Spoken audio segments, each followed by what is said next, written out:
Assalamualaikum warahmatullahi wabarakatuh. Kali ini saya akan mempresentasikan mengenai hubungan antara tekanan terhadap efisiensi eksergi pada proses pembuatan nitrogen dengan metode pressure swing adsorption atau PSE di PT XYZ. Next, selanjutnya ada outline yang mana kita akan membahas pendahuluan, metode, hasil dan pembahasan, kesimpulan, serta tanya jawab. Next.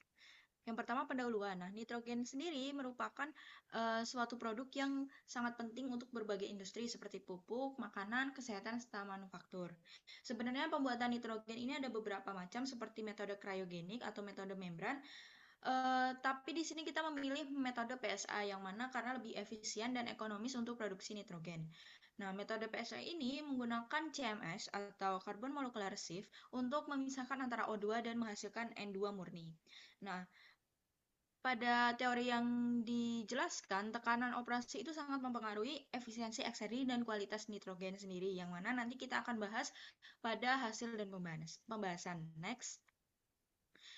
Metode yang digunakan yang pertama, studi literatur, yaitu membaca buku, jurnal, serta SOP perusahaan. Yang kedua ada observasi dan pengambilan data, mengambil data dari tanggal 1 Juli hingga tanggal 30 September 2025. Pengamatan ini meliputi sistem PSA dan proses pembuatan nitrogen. Kemudian ada evaluasi data, yaitu membandingkan teori dengan kondisi aktual.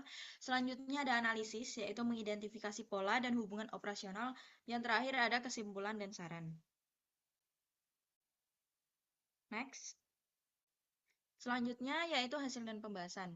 Sebelum masuk ke pembahasan yang lebih rinci, yang pertama ada proses flow diagramnya, yaitu udara akan disaring di filter untuk menghilangkan debu-debunya, kemudian akan masuk ke D1503, yaitu proses pengurangan air dengan bantuan desikan. Selanjutnya ada filtrasi lagi, kemudian masuk ke D1504, yang mana yaitu di sini terjadi proses PSA.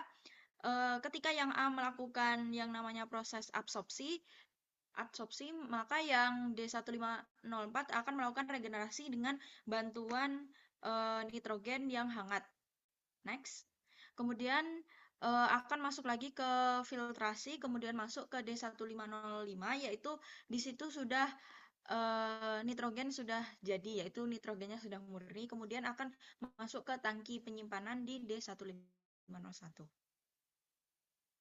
Nah, selanjutnya ini merupakan hasil dari pembahasan.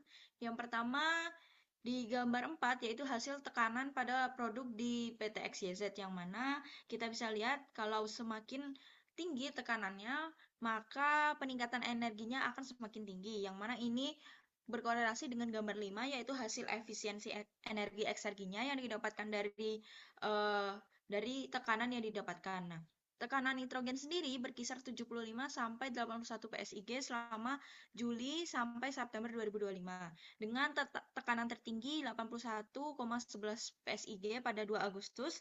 Nah, ini berkolerasi dengan efisiensi eksergi tertinggi pada 74,63% pada tanggal 2 Agustus 2025. Nah, terdapat korelasi positif antara kenaikan tekanan dan efisiensi ekserginya. Nah, tekanan yang lebih tinggi ini meningkatkan energi potensial dan kemurnian nitrogen. Next. Baik, selanjutnya yaitu kesimpulan. Yang pertama, produksi nitrogen di PT XYZ menggunakan metode pressure swing adsorption atau PSA dengan CMS untuk menyerap oksigen. Yang kedua, Sistem PSA ini memiliki dua vessel, yaitu absorbent yang bekerja bergantian, satu dalam fase adsorpsi dan yang selanjutnya pada fase desorpsi atau regenerasi. Yang ketiga, kenaikan tekanan udara meningkatkan eksergi maksimum yang dapat dimanfaatkan untuk proses produksi berikutnya. Kemudian yang keempat, tekanan berpengaruh signifikan terhadap kemurnian nitrogen dan efisiensi eksergi. Semakin tinggi tekanan, maka semakin tinggi juga kemurnian serta efisiensi ekserginya. Kemudian yang kelima, efisiensi eksergi tertinggi tercatat 74,63% pada tekanan 81,11 PSIG, menunjukkan energi dalam produk nitrogen berada pada kondisi optimal. Sekian presentasi yang dapat saya sampaikan. Mohon maaf apabila masih ada kekurangan. Wassalamualaikum warahmatullahi wabarakatuh. Terima kasih.